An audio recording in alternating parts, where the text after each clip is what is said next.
बच्चों, कैसे हैं आप? अच्छे हैं? आज मैं इस ऑनलाइन क्लास में आपको नवी कक्षा के बच्चों के लिए एक पाठ करने जा रही हूँ। उसका नाम है मौसी। मौसी को हम कन्नड़ में चिक्कम्मा ऐसे बुलाते हैं। तो इसका लेखक है भीष्म साहनी जी। तो बच्चों, पहले हम मौसी पाठ को करने से पहले की तरह भीष्म साहनी जी का कवि परिचय देखेंगे। ये भीष्म साहनी जी का चित्र है। वे ऐसे थे, कितना महान कवि है ये।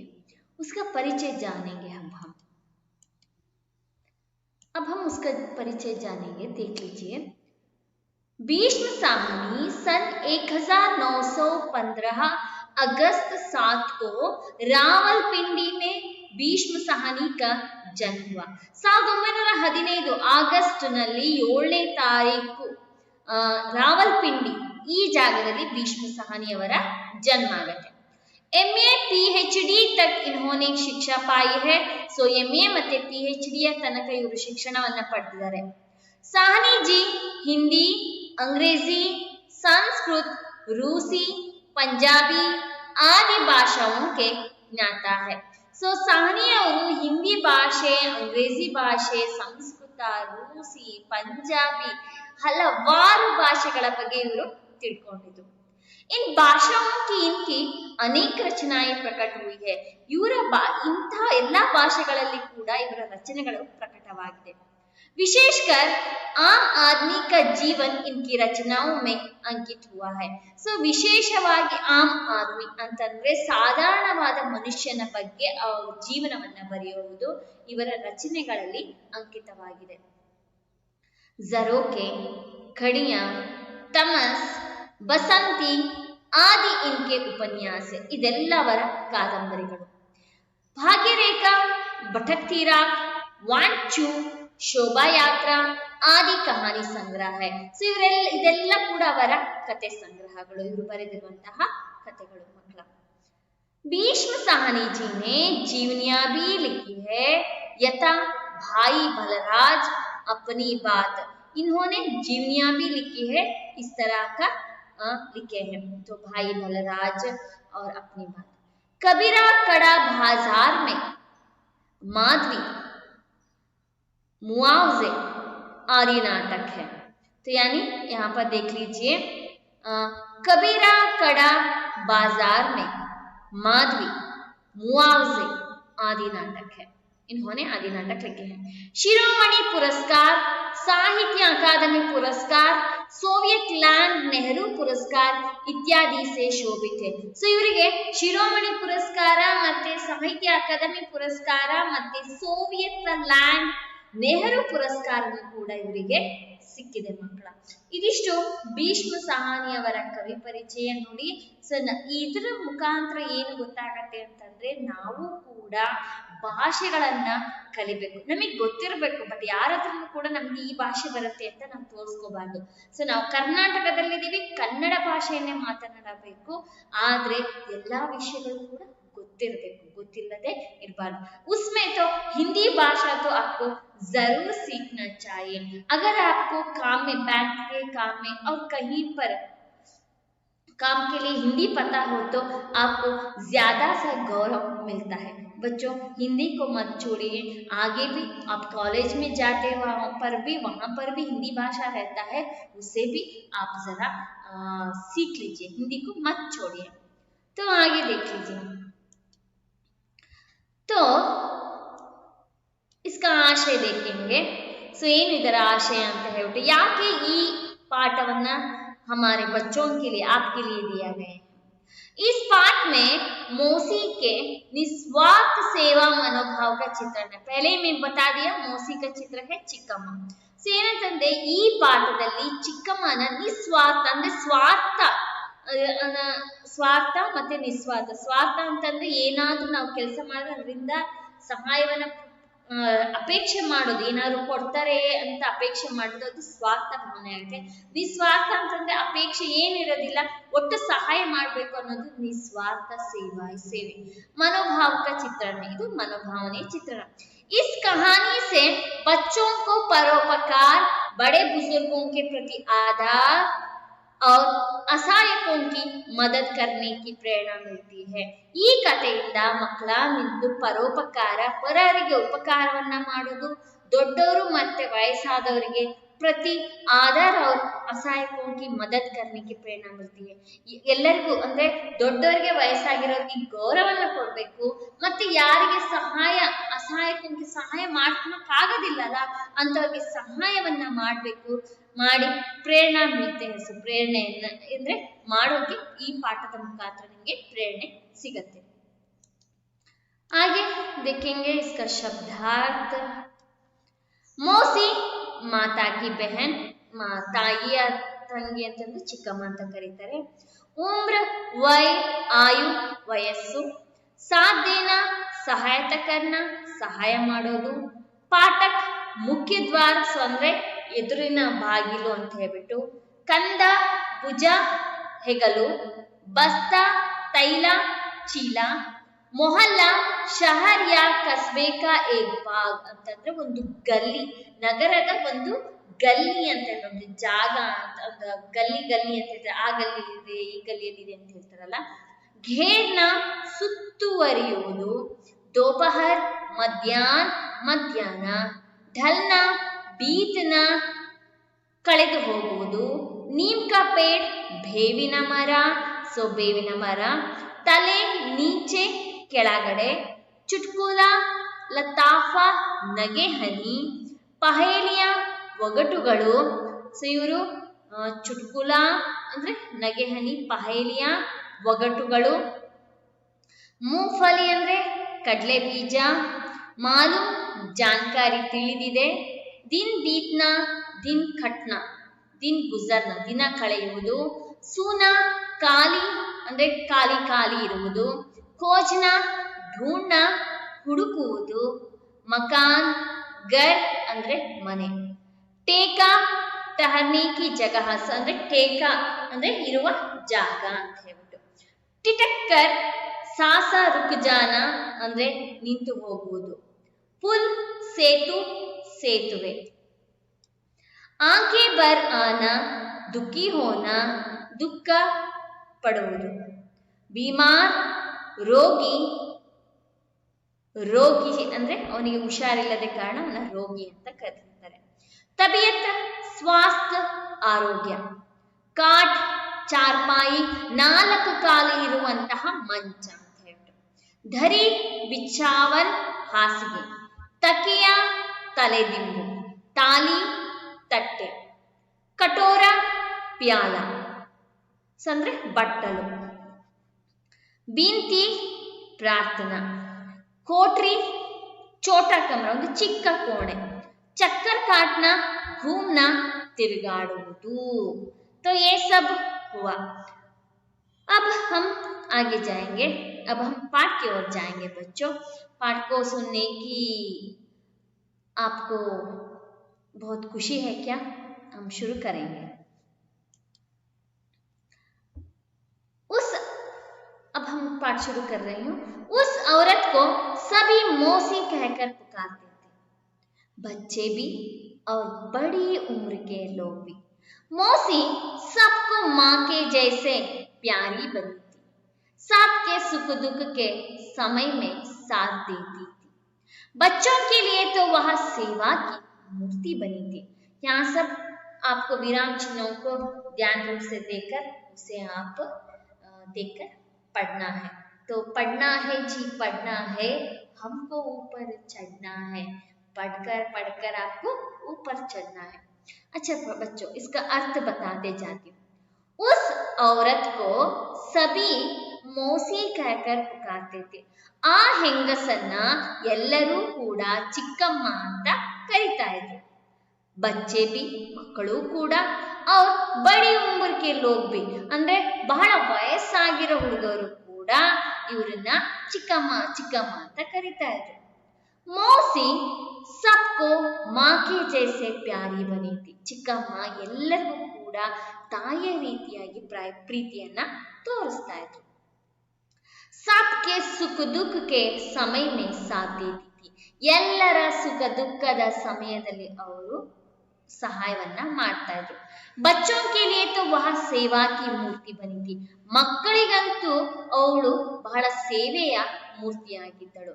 ಅಂದ್ರೆ ಏನಂತಂದ್ರೆ ಮೌಸಿ ಚಿಕ್ಕಮ್ಮ ಯಾರಾದ್ರೂ ಮನೆಯಲ್ಲಿ ಒಳ್ಳೆ ಕಾರ್ಯಕ್ಕೂ ಕೂಡ ಅಂದ್ರೆ ಯಾರೇ ಮನೆಯಲ್ಲಿ ಏನಾದ್ರೂ ಒಂದು ಕೆಲಸ ಕಾರ್ಯಗಳು ನಡೀತಾ ಇದ್ರೆ ಅಲ್ಲಿ ಮೊದಲನೇದಾಗಿ ಮೌಸಿ ಹೋಗಿ ಕೂರ್ತಾ ಇದ್ರಂತೆ.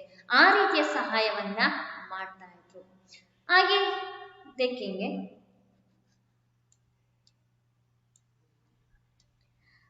प्रतिदिन दोपहर होते होते मौसी स्कूल के फाटक पर पहुंच जाती थी. जैसे ही छुट्टी की घंटी बजती वैसे ही बच्चे भागते हुए बाहर निकलते और मौसी के कंधों पर अपने अपने बस्ता डाल देते. मोहल्ले के सभी बच्चे उसे घेरे रहते थे. यहाँ पर ऐसा देख लीजिए, प्रतिदिन ಅಂದ್ರೆ ಪ್ರತಿದಿನನೂ ಕೂಡ दोपहर होते होते सो मध्याह्ನ ಅಂತಂದ್ರೆ दोपहर तो 4 बजे के बाद में भी हो सकता है. ಹೋತೆ ಹೋತೆ ಅಂದ್ರೆ ಸಂಜೆ 4 ಗಂಟೆ ಆಗ್ತಾ ಅಂದ್ರೆ ಮಧ್ಯಾಹ್ನ 4 ಗಂಟೆ ಆಗ್ತಾ ಮೌಸಿ ಸ್ಕೂಲ್ ಕೆ ಫಾಟಕ್ ಪರ್ ಪਹੁಂಚ ಜಾತಿ ಥಿ. ಏನಂತಂದ್ರೆ ಚಿಕ್ಕಮ್ಮ ಏನ್ ಮಾಡ್ತಿದ್ಲು, ಶಾಲೆಯ ಅಂಗಳದ ಹತ್ರ ಬರ್ತಾ ಇದ್ರು. ಜೈಸೆ ಹಿ ಚುಟ್ಟಿ ಕಿ ಗಂಟಿ ಬಜತಿ, 4 ಗಂಟೆಗೆ ಬೆಲ್ ಹೊಡೆದ ತಕ್ಷಣ ಬಜತಿ ಹೊಡೆದ ತಕ್ಷಣ ವೇಸೆ ಹಿ ಬಚ್ಚೆ ಬಾಗ್ತೆ ಹುವೆ. ಸೊ ಏನಂತಂದ್ರೆ ಎಲ್ಲಾ ಶಾಲೆ ಮಕ್ಕಳು ಓಡೋಗ್ತಾ भागते हुए बाहर निकलते, ಹೊರಗಡೆ ಓಡೋಗ್ತಿದ್ರು. और मौसी के कंधों पर अपने अपने बस्ता डाल देते. ಆಮೇಲೆ ಎಲ್ಲರೂ ಕೂಡ ಓಡಿ ಹೋಗ್ತಾ ತಮ್ಮ ಬಸ್ತಾ ಅಂತಂದ್ರೆ ಬ್ಯಾಗ್ ಅನ್ನ ತಗೊಂಡು ಹೋಗ್ಬಿಟ್ಟು ಚಿಕ್ಕಮ್ಮನ ಬಳಿ ಕೊಡ್ತಾ ಇದ್ರು. ಮೊಹಲ್ಲೆ ಕೆ ಸಭಿ ಬಚ್ಚೆ ಉಸೆ ಘೇರೆ रहते थे. ಏನಂತಂದ್ರೆ ಆ ಮೊಹಲ್ಲೆಯ ಎಲ್ಲಾ ಮಕ್ಕಳು ಕೂಡ ಅವರನ್ನ ಸುತ್ತ ಆವರಿಸ್ಕೊಂಡು ಇರ್ತಾ ಇದ್ರು. ಏನಂತಂದ್ರೆ ಚಿಕ್ಕಮ್ಮನಿಗೆ ಅಷ್ಟು ಪ್ರೀತಿ. ಈಗೆಲ್ಲ ಯಾರು ಕೂಡ ಅಂದ್ರೆ ಪ್ರೀತಿ ತೋರ್ಸೋರು ಇದ್ದಾರೆ, ಆದ್ರೆ ಅಷ್ಟು ಪ್ರೀತಿ ತೋರ್ಸೋರು ಇರೋದಿಲ್ಲ. ಆದ್ರೆ ಈ ಚಿಕ್ಕಮ್ಮ ಅನ್ನೋರು ಏನ್ ಮಾಡ್ತಿದ್ರಂತಂದ್ರೆ ಎಲ್ಲಾ ಮಕ್ಕಳ ಬ್ಯಾಗ್ ಅನ್ನ ಹೆಗ್ಲ ಮೇಲೆ ಹಾಕೊಂಡು ಮೊಲಕ್ಕೆ ಸಭೆ ಬಚ್ಚೆ ಗೇರಿರತ್ತೆ. ಬ್ಯಾಗ್ ಗಳನ್ನ ಕೊಡ್ಲಿಕ್ಕೆ ಆ ಇಡೀ ಏರಿಯಾದ ಜನರು ಅವ್ರ ಸುತ್ತ ಆವರಿಸ್ಕೊಂಡು ಇರ್ತಿದ್ರಂತೆ. ये सब आपको समझ में आया होगा. आगे देखेंगे बच्चों, ये चित्र उसी का चित्र है. यहाँ पर सभी लोग देखिए अपना अपना बस्ता दे रहे हैं. एक मौसी बस्ता डाल दी है, देख लीजिए चित्र. अच्छा ठीक है, आगे जाएंगे हम. तो यहाँ पर स्कूल की घंटी बजी तो बच्चे दौड़ कर आ रहे हैं. तो उसी का चित्र है ये. खुशी से स्कूल छोड़े तो खुशी से हम बाहर आ रहे हैं. अच्छा ठीक है, आगे देखेंगे. दोपहर डलने पर मौसी नीम के पेड़ तले जा पहुंचती, जहां सभी बच्चे खेला करते थे. मौसी को बच्चों के साथ खेलना, उन्हें कहानियां, चुटकुले और पहेलियां सुनाना बहुत पसंद था. वह तोता तोती की कहानी, काठ के घोड़े की कहानी, विरोचित कहानी आदि सुनाती थी. दोपहर डलने पर ಅಂತಂದ್ರೆ ಸಂಜೆ ಆಗ್ತಾ दोपहर का अर्थ है मध्याह्न ಆಗ್ತಾ मौसी उसके बस्ते लेकर और बैग में तಗೊಂಡ್ಬಿಟ್ಟು मौसी नीम के पेड़ तले जा पहुंचती. ಬೇವಿನ ಮರದ ಕೆಳಗಡೆ ಹೋಗಿ ಕೂರ್ತಿದ್ರಂತೆ. ಅಲ್ಲಿ ಹೋಗಿ ಬೇವಿನ ಮರ ಇರುತ್ತೆ, ಅಲ್ಲಿ ಕೂರ್ತಿದ್ರು. ಜಹಾ ಸಭಿ ಬಚ್ಚೆ ಕೇಲಾ ಕರ್ತೆ थे. ಅಲ್ಲಿ ಎಲ್ಲಾ ಮಕ್ಕಳು ಕೂಡ ಅಲ್ಲಿ ಆಟವನ್ನ ಆಟಾಡ್ತಾ ಇದ್ರು. ಅಲ್ಲಿ ಹೋಗ್ಬಿಟ್ಟು ಇವರು ಅಲ್ಲಿ ಕೂರ್ತಿದ್ರಂತೆ. मौसी को बच्चों के साथ खेलना, ಸೊ ಏನಂತಂದ್ರೆ ಚಿಕ್ಕಮ್ಮಕ್ಕೆ ಮಕ್ಕಳ ಜೊತೆ ಆಟವಾಡುವುದು, ಉನೆ ಕಹಾನಿಯ ಅಂದ್ರೆ ಅವರಿಗೆ ಕಥೆಗಳನ್ನ ಹೇಳೋದು, ಚುಟ್ಕುಲೆ ಅಂತಂದ್ರೆ ನಗೆ ಹನಿಗಳನ್ನ ಹೇಳೋದು, ಅವ್ರ ಪಹೇಲಿಯಾ ಸುನಾನ ಬಹುತ್ ಪಸಂದ್ था. ಅವರಿಗೆ ಒಗಟುಗಳನ್ನ ಕೂಡ ಹೇಳೋದು ಬಹಳ ಇಷ್ಟವಾಗ್ತಿತ್ತಂತೆ. ಏನಂತಂದ್ರೆ ಈ ಚಿಕ್ಕಮ್ಮ ಏನ್ ಮಾಡ್ತಿಲ್ಲ, ಆ ಮಕ್ಕಳನ್ನೆಲ್ಲ ಒಂದ್ ಕಡೆ ಕೂರಿಸ್ಕೊಂಡು ಸುತ್ತ ಕೂರಿಸ್ಕೊಂಡು ಸೊ ಅವರಿಗೆ ಪ್ರತಿದಿನ ಏನಾದ್ರೂ ಒಂದು ಕತೆ ಇರ್ಬೋದು, ನಗೆಹನಿಗಳನ್ನ ಹೇಳ್ತಾ ಇದ್ರು ಮತ್ತು ಒಗಟುಗಳನ್ನ ಕೂಡ ಹೇಳೋದು ಅವರಿಗೆ ತುಂಬಾ ಇಷ್ಟ ಆಗ್ತಿತ್ತಂತೆ. ವಹ ತೋತಾ ತೋತೆ ಕಿ ಕಹಾನಿ, ಖಾಟ್ ಕೆ ಘೋಡೆ ಕಿ ಕಹಾನಿ, ವಿರೋಚಿತ್ ಕಹಾನಿ ಆದಿ ಸುನಾತಿ ಥಿ. ಸೊ ಏನಂತಂದ್ರೆ ಗಿಳಿಯ ಕಥೆಗಳು, ಕುದುರೆಯ ಕಥೆಗಳು, ಬಹಳ ವಿಸ್ಮಯವಾಗಿರುವಂತಹ ಕಥೆಗಳನ್ನ ಅವರು ಆ ಮಕ್ಕಳಿಗೆ ಹೇಳ್ತಾ ಇದ್ರಂತೆ. ಮಕ್ಕಳಿಗೆ ಕತೆ ಅಂದ್ರೆ ಇಷ್ಟ, ಬಹಳ ಆಸಕ್ತಿಯಿಂದ ಕೇಳ್ತಾರೆ ಕಥೆಗಳನ್ನ. ಸೊ ಈ ರೀತಿಯಾಗಿ ಚಿಕ್ಕಮ್ಮ ಆ ಮಕ್ಕಳಿಗೋಸ್ಕರ ಈ ರೀತಿ ಹೇಳ್ತಿದ್ರಂತೆ. आगे आइए बच्चों, मौसी बच्चों को खिलाने के लिए अपने पास चने, टिकिया, मूंगफली आदि कुछ न कुछ रखती थी। वह बच्चों से अपने बेटे बेटियों जैसी प्यार करती थी। मौसी बच्चों को खिलाने के लिए, ಚಿಕ್ಕಮ್ಮ ತಿನ್ಲಿಕ್ಕೋಸ್ಕರ, ಬಚ್ಚೋं को खिलाने के लिए ಮಕ್ಕಳಿಗೆ ತಿನ್ಲಿಕ್ಕೋಸ್ಕರ ಅಪ್ನೆ ಪಾಸ್ ಏನಂತಂದ್ರೆ ಅವ್ರು ಏನಾದ್ರು ಒಂದು ತಗೊಂಡ್ಬರ್ತಾ ಇದ್ರು. ಚನೆ ಅಂತಂದ್ರೆ ಸುಕ್ಕಡ್ಲೆ, ಟಿಕಿಯಾ ಅಂತಂದ್ರೆ ಈ ಪೆಪ್ಪರ್ಮೆಂಟ್ ಚಾಕ್ಲೇಟ್ ಬರುತ್ತಲ್ಲ ಆ ರೀತಿದು, ಮೂಂಗ್ಫಲಿ ಅಂತಂದ್ರೆ ಶೇಂಗಾ ಬೀಜ, ಆದಿ ಕುಚಿನ ಕುಚ್ ರಕ್ತಿತಿ ಏನಾದ್ರೂ ಒಂದು ಆ ಮಕ್ಕಳಿಗೆ ತಿನ್ಲಿಕ್ಕೋಸ್ಕರ ಅಲ್ಲಿ ಅವರು ಇಟ್ಕೊಂಡಿರ್ತಿದ್ರಂತೆ. ವಹ ಬಚ್ಚೋं से अपने बेटे बेटियों जैसी प्यार करती थी. ಅವರು ಆ ಮಕ್ಕಳ ಜೊತೆ ಬೇಟೆ ಬೇಟಿಯೋಸಿ ತನ್ನ ಸ್ವಂತ ಮಗಳು ರೀತಿಯಾಗಿ ಅವರು ಪ್ರೀತಿಯನ್ನ ಮಾಡ್ತಿದ್ರಂತೆ. ಸೊ ಇಂಥ ಚಿಕ್ಕಮ್ಮ ಇಲ್ಲೂ ಕೂಡ ಸಿಗೋದಿಲ್ಲ. आगे आगे देखेंगे तो यहाँ पर देखिए, यहाँ पर नीम के पेड़ के नीचे बच्चे खेल रहे हैं और ये है जो कड़ले चने हैं ये, और ये पेपरमिंट मैंने बता दिया कि इसे पेपरमिंट कहते हैं, और आगे ये टिकिया है, ये इसे हिंदी में टिकिया बोलते हैं, और ये मूंगफली है, शेंगा बीजा, देख लिया। तो आगे जाएंगे, ये सब वो लाकर अपने बच्चों को देती थी, वहां के बच्चों को देती थी।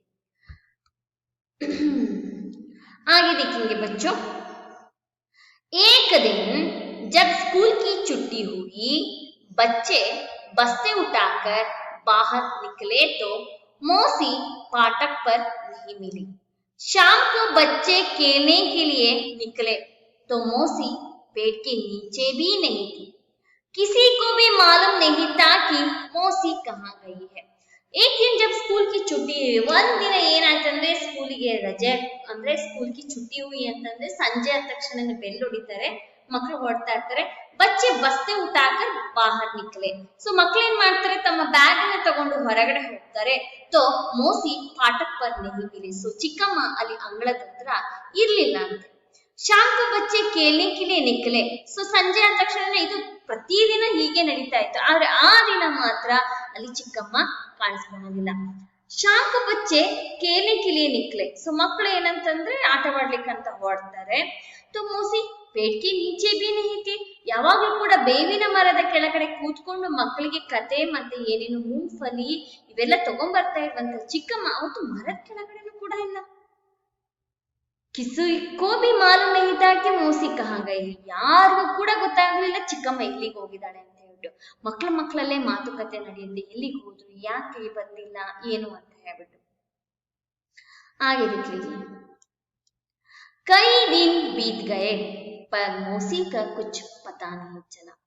उसके बिना सारा मोहल्ला सूना सूना लगता था। एक दिन बच्चे मौसी की खोज में घूम रहे थे, तभी एक मकान के अंदर से ऊंची ऊंची आवाज सुनाई दी, हमने टेका तो नहीं ले रखा है मौसी, 20 दिन से तुम यहाँ हो, अब तुम किसी दूसरे के घर चली जाओ। तो इसका अर्थ देख लीजिए, कई दिन बीत गए, ಹಲವಾರು ದಿನಗಳು ಕಳೆದು ಹೋದವು. ಪರ್ ಮೌಸಿ ಕಾ ಕುಚ್ ಪತಾ ನಹಿ ಚಲಾ. ಚಿಕ್ಕಮ್ಮ ಎಲ್ಲಿದ್ದಾರೆ ಅಂತಾನೆ ಗೊತ್ತಾಗೋದಿಲ್ಲ ಅಂತೆ. ಉಸ್ಕೆ ಬಿನಾ ಸಾರಾ ಮೊಹಲ್ಲಾ ಸೋನಾ ಸೋನಾ ಲಗ್ತಾ ಥಾ. ಚಿಕ್ಕಮ್ಮ ಇಲ್ದೇನೆ ಆ ಇಡೀ ಒಂದು ಏರಿಯಾ ಅಂತ ಹೇಳ್ಬಿಟ್ಟು ಆ ಗಲ್ಲಿ ತುಂಬಾ ಖಾಲಿ ಖಾಲಿ ಅನಿಸ್ತಿತ್ತಂತೆ. एक दिन बच्चे मौसी की खोज में घूम रहे थे. ಒಂದಿನ ಮಕ್ಕಳು ಚಿಕ್ಕಮ್ಮನ ಹುಡುಕಾಡ್ತಾ ತಿರ್ಗಾಡ್ತಿದ್ರಂತೆ. ಇವತ್ ನೋಡೇ ಬಿಡೋಣ ಚಿಕ್ಕಮ್ಮ ಎಲ್ಲಿದ್ದಾಳೆ ಅಂತ ಹುಡುಕಾಣ ಅಂತ ಹೇಳ್ಬಿಟ್ಟು ಹೊರಡ್ತಾರಂತೆ. तभी एक मकान के अंदर से ऊंची ऊंची आवाजें सुनाई दी. ಎಲ್ಲೋ ಒಂದು ಮನೆ ಒಳಗಡೆ ಜೋರಾಗಿ ಧ್ವನಿ ಅಂತೆ. हमने ठेका तो नहीं ले रखा है मौसी, 20 दिन से तुम यहाँ हो. ಅಲ್ಲಿ ಬೈತಾ ಇದ್ದಾರೆ, ನಾವೇನು ನಿಮ್ಮನ್ನ ಇದೇ ನಿನ್ ಮನೆ ಅಲ್ಲ, ನಿಮ್ ಮನೆಯಲ್ಲಿ ನಾವೇನು ನಿನ್ನನ್ನ ಟೇಕಾ ತೋ नहीं ले रखा, ನಿನಗೆ ಹಣವನ್ನ ಕೊಟ್ಬಿಟ್ಟು ನಾವೇ ನಿನ್ನ ಇಲ್ಲಿ ಇರಿಸ್ಕೊಂಡಿಲ್ಲ. 20 दिन से तुम यहाँ हो, 20 ದಿನಗಳಾಯ್ತು, ನೀನ್ 20 ದಿನದಿಂದ ಇಲ್ಲೇ ಇದೆಯಾ. अब तुम किसी दूसरे के घर चली जाओ, ಈಗ ನೀನು ಇನ್ನೊಬ್ಬರ ಮನೆಗೆ ಹೋಗ್ಬಿಡು, ನಮ್ ಕೈಯಲ್ಲಿ ನೋಡ್ಕೊಳಕ್ ಆಗೋದಿಲ್ಲ, 20 ದಿನದಿಂದ ನೀನ್ ಇಲ್ಲೇ ಇದೆಯಾ, ಸೊ ನಿನ್ ಊಟ ಉಪಚಾರ ನಮ್ ಕೈಯಲ್ಲಿ ಮಾಡಕ್ ಆಗೋದಿಲ್ಲ ಅಂತ ಹೇಳ್ಬಿಟ್ಟು ಅಲ್ಲಿ ಜೋರಾಗಿ ಬೈತಾ ಇರ್ತಾರಂತೆ. मौसी का नाम सुनकर बच्चे टिटकर खड़े हो गए. ಸೊ ಅಲ್ಲಿ ಹೇಳ್ಬೇಕಾದ್ರೂ ಕೂಡ ಅವ್ರು ಏನ್ ಹೇಳ್ತಾರೆ, ಮೌಸಿ ಅಂತ ಬಳಕೆಯನ್ನ ಮಾಡ್ತಾರೆ. हमने ठेका तो नहीं ले रखा है मौसी. ಆ ಮೌಸಿ ಅನ್ನೋ ವರ್ಡ್ ಕೇಳಿದ ತಕ್ಷಣನೇ ಮೌಸಿ का नाम सुनकर बच्चे टिटकर खड़े हो गए. ಸೊ ಒಂದ್ಸತಿ ನಿಂತ್ಕೊಂಡ್ಬಿಡ್ತಾರೆ. बंद दरवाजे की दरार में से झांक कर देखा तो मौसी एक ಕಾಟ್ ಪರ್ ಲೇಟಿದ್ದೆ. ಅವ್ರು ಏನ್ ಮಾಡ್ತಾರೆ, ಬಾಗಿಲು ಹಾಕಿತ್ತಲ್ಲ ಒಂಚೂರು ಬಾಗಿಲನ್ನು ತೆಗ್ಬಿಟ್ಟು ನೋಡ್ತಾರೆ, ಝಾಂಕರ್ ದೇಕ ಬಗ್ಗೆ ನೋಡ್ತಾರೆ. ಮೋಸಿ ಕಾಟ್ ಪರ್ ಲೇಟಿದ್ದಿ, ಚಿಕ್ಕಮ್ಮ ಒಂದು ಕಾಟಿನ ಮೇಲೆ ಮಲಗಿರ್ತಾರೆ. उसके बाद उलझे हुए और चेहरा सूखा हुआ था. ಅವರ ಕೂದಲು ಫುಲ್ ಹರಡಿತ್ತು, ಮುಖ ಎಲ್ಲ ಕೂಡ ಒಣಗಿ ಹೋಗಿತ್ತು. ಜ್ವರ ಗಿರ ಬಂದಾಗ ಸೊ ಏನಾಗತ್ತೆ ಅಂತಂದ್ರೆ ಮುಖ ಎಲ್ಲ ಒಣಗಿ ಹೋಗಿರುತ್ತೆ, ಬಾಡಿ ಹೋದಂಗೆ ಕಾಣತ್ತೆ. ಸೊ ಹಾಗಿತ್ತಂತೆ. मौसी को ऐसी स्थिति में देखकर बच्चों को बहुत दुख हुआ और गुस्सा आया.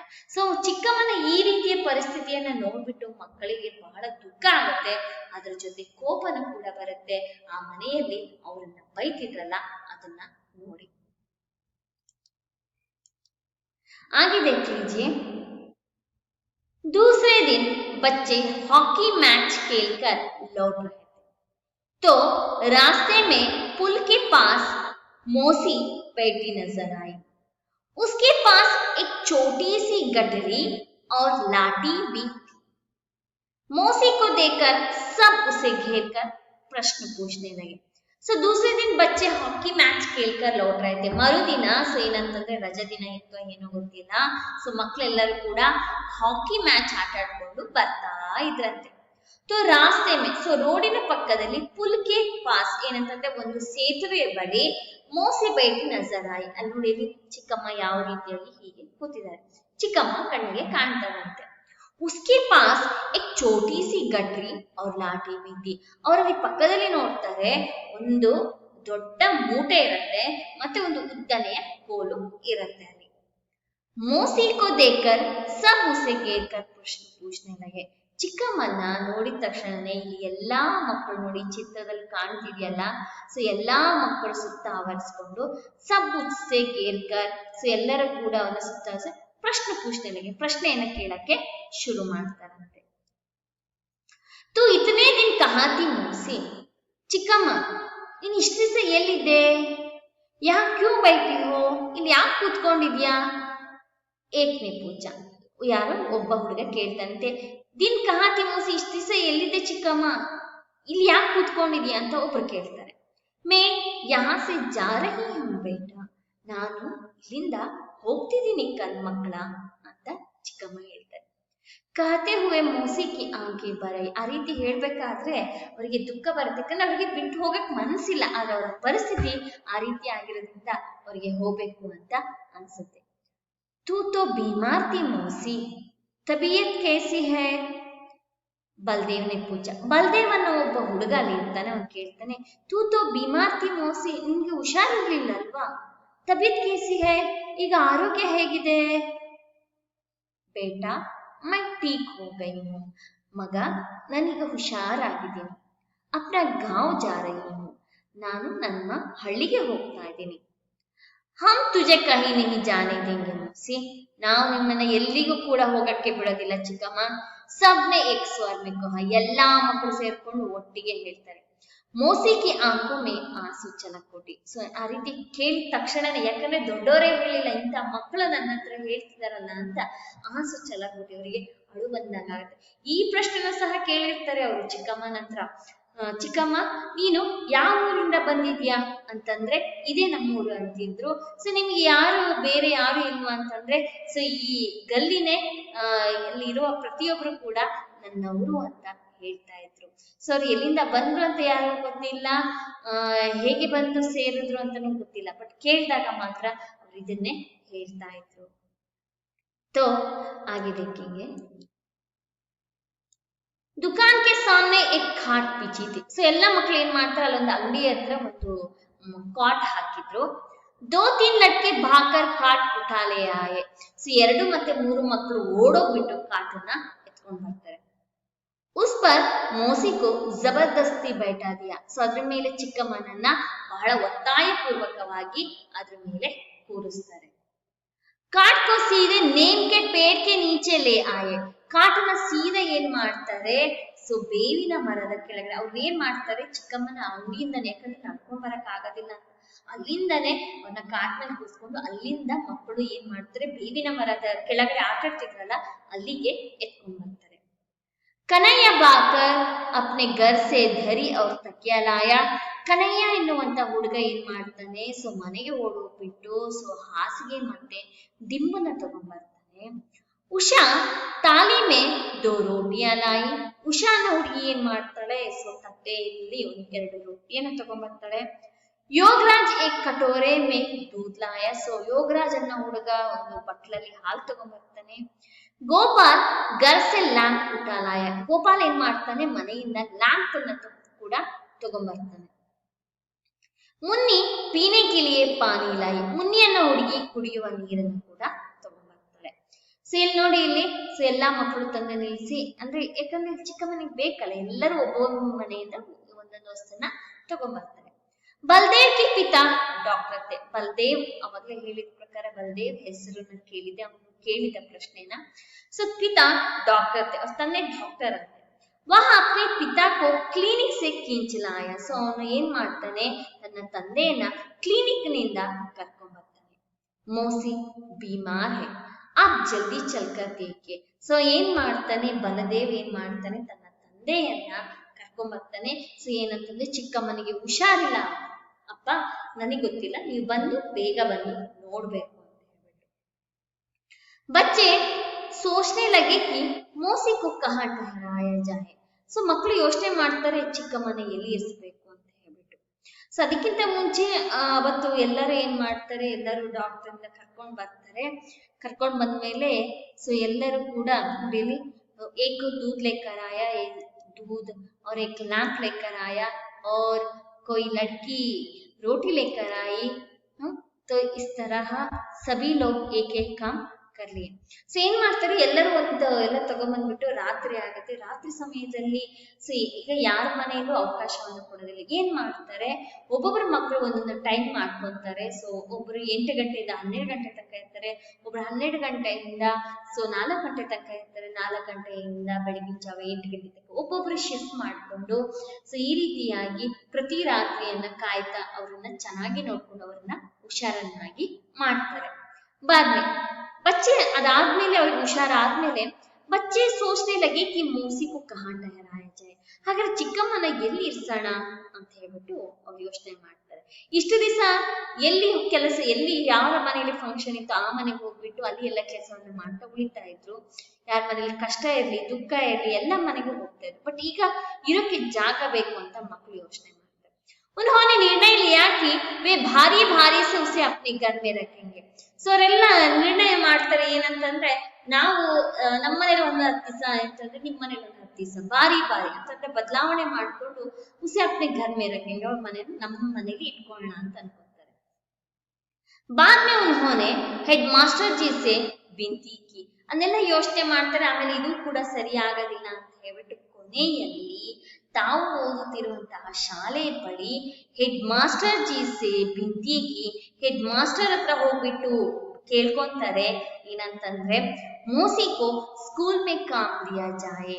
ಚಿಕ್ಕಮ್ಮನಿಗೆ ಶಾಲೆಯಲ್ಲಿ ಯಾವುದಾದರೂ ಒಂದು ಕೆಲಸವನ್ನ ಕೊಡಿ ಅಂತ हेड मास्टर ने रिक्वेस्ट ಮಾಡ್ಕೊಂತಾರೆ। हेड मास्टर जी ने मान लिया और मौसी को रहने के लिए स्कूल में एक कोठरी भी दे दी। हेड मास्टर ಒಪ್ಕೊಂತಾರೆ ಮತ್ತೆ ಚಿಕ್ಕಮ್ಮನ ಇರ್ಲಿಕ್ಕೋಸ್ಕರ ಶಾಲೆಯಲ್ಲಿ ಒಂದು ಕೊಠಡಿಯನ್ನ ಅವರಿಗೋಸ್ಕರ ಬಿಟ್ಕೊಡ್ತಾರೆ। ಸೊ ಅವರು ಅಲ್ಲೇ ಇರ್ತಾರೆ ಮಕ್ಕಳ।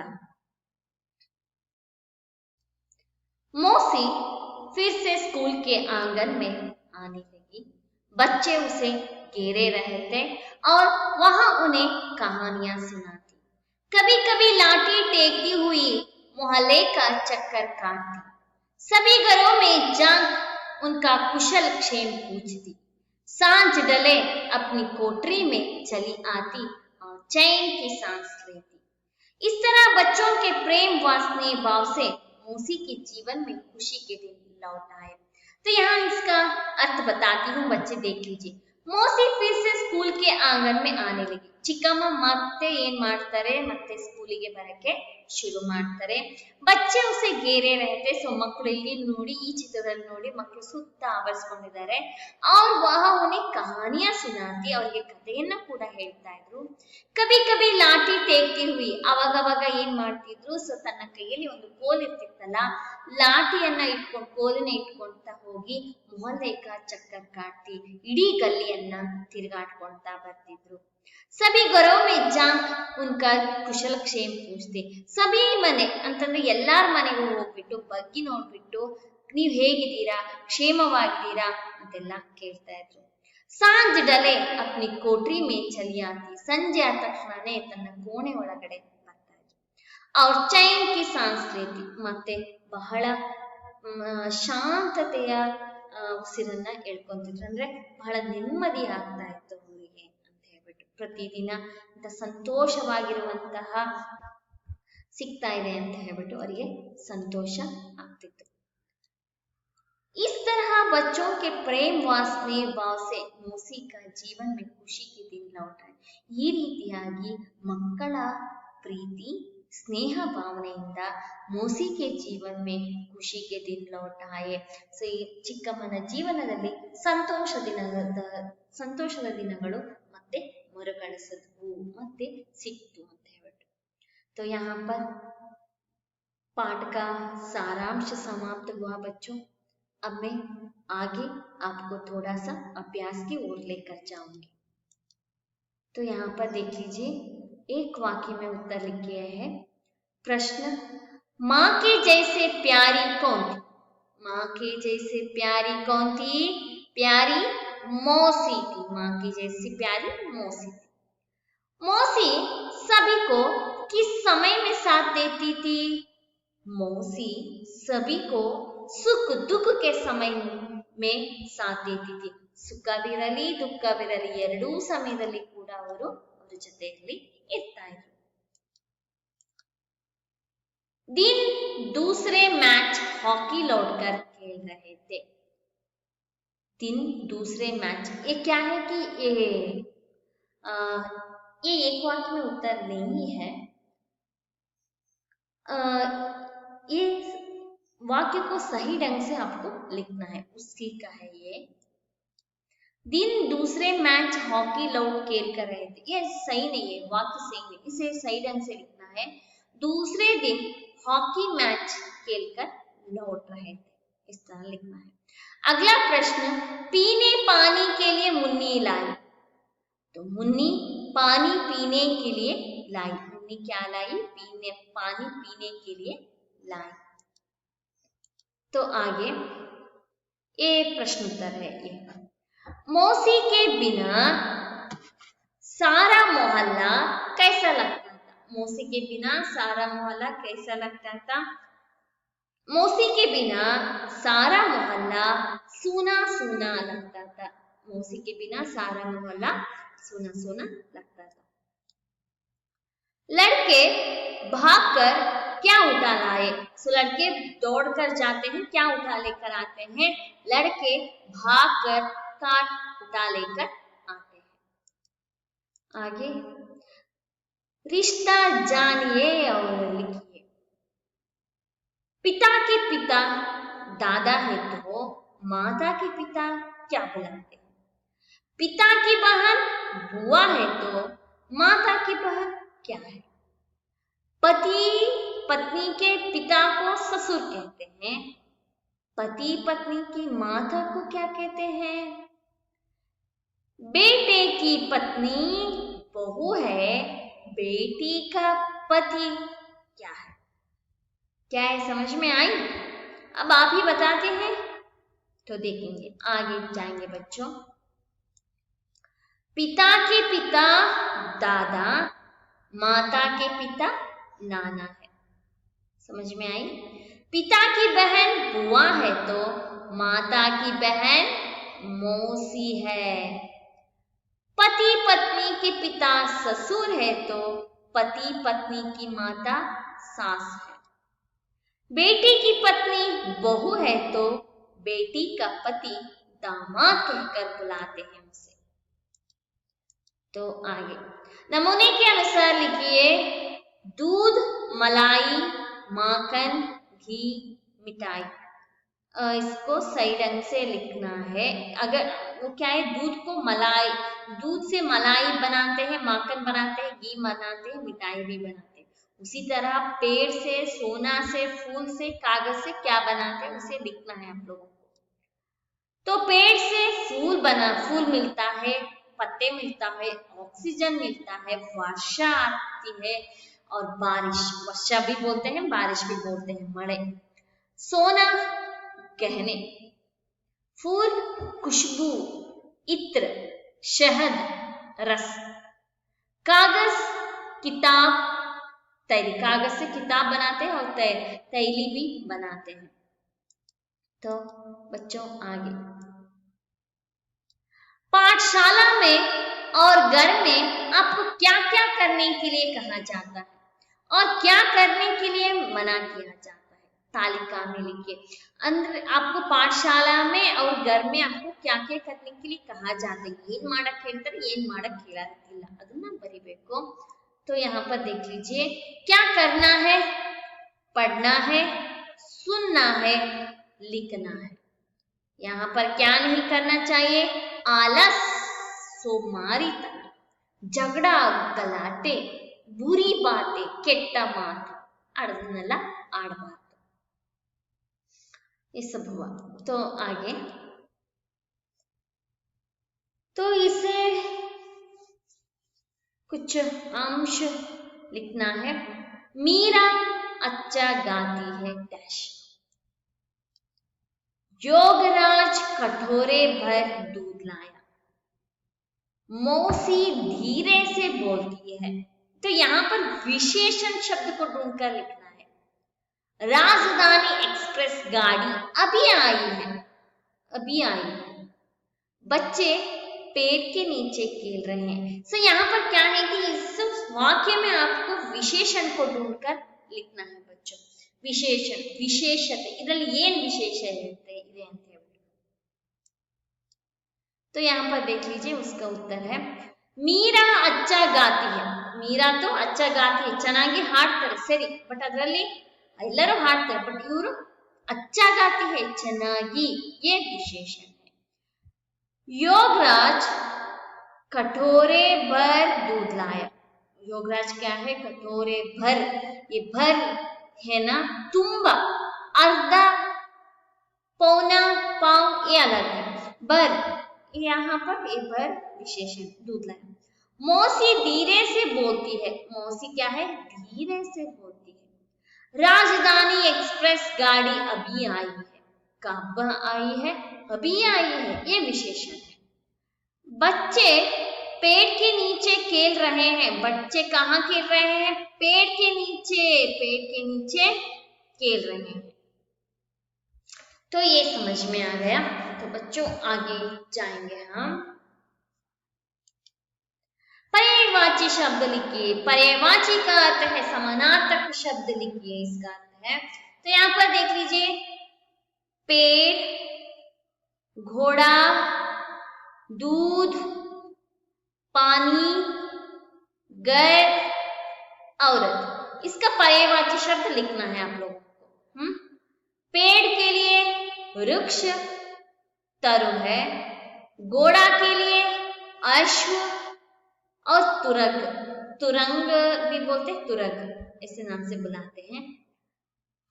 दूध, पच्छ, क्षीर, क्षीर हंस भी कहते हैं, आपको मालूम है, क्षीर हंस। पानी, जल, नीर कहते हैं। घर, आलय, निवास। औरत, स्त्री, महिला। तो बच्चों आगे देखेंगे। हाँ, यहां पर आ गया प्रश्नों का उत्तर। तो एक मिनट बच्चों, हाँ पहला प्रश्न है, ये 2-3 वाक्यों का हुआ या 4-5 वाक्यों का? हाँ, आप इस प्रश्न आए तो लिख लीजिए। मौसी और बच्चों के बीच में क्या बातचीत हुई? मौसी और बच्चों के बीच में क्या बातचीत होता है? मौसी से बच्चों ने पूछा, तू इतने दिन कहाँ थी? मौसी, यहाँ क्यों बैठी हो? मौसी ने कहा, मैं यहाँ से जा रही हूँ बेटा।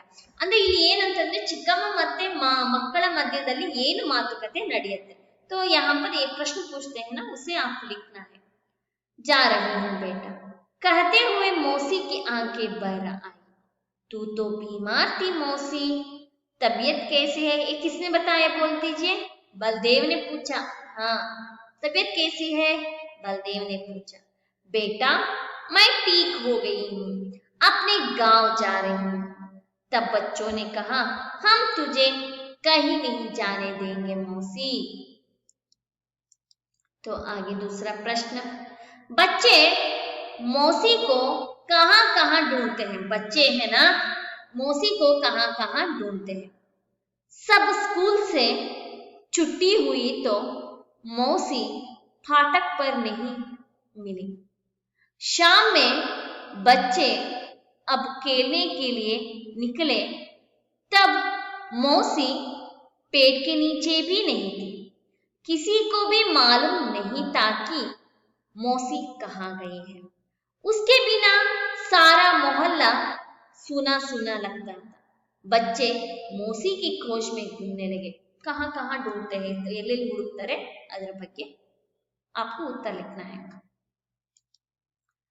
सार्थक वाक्य बनाइए, वहां पर भी 2 आई थी और ये भी 2 है, देख लीजिए बच्चों। सबको जैसे मौसी प्यारी माती के, वो ऐसे लिखना है, मौसी सबको माँ के जैसे प्यारी थी, ऐसे लिखना है। विरोचित सुनाती मौसी थी कहानियां, उसे कैसे लिखना है? मौसी विरोचित कहानियां सुनाती थी, ऐसे लिखना है। तो आगे, तो कन्नड़ में अनुवाद कीजिए। तो कन्नड़ में आपको लिखना चाहिए, बच्चे नीम पेड़ के तले खेलते थे। बच्चे कहां पर खेलते थे? बच्चे नीम पेड़ के तले खेलते थे। इसका अर्थ है, ಮಕ್ಕಳು ಬೇವಿನ ಮರದ ಕೆಳಗೆ ಆಟವಾಡುತ್ತಿದ್ದರು अथवा आड़ुतिद्दरू, आप इसे लिख सकते हैं।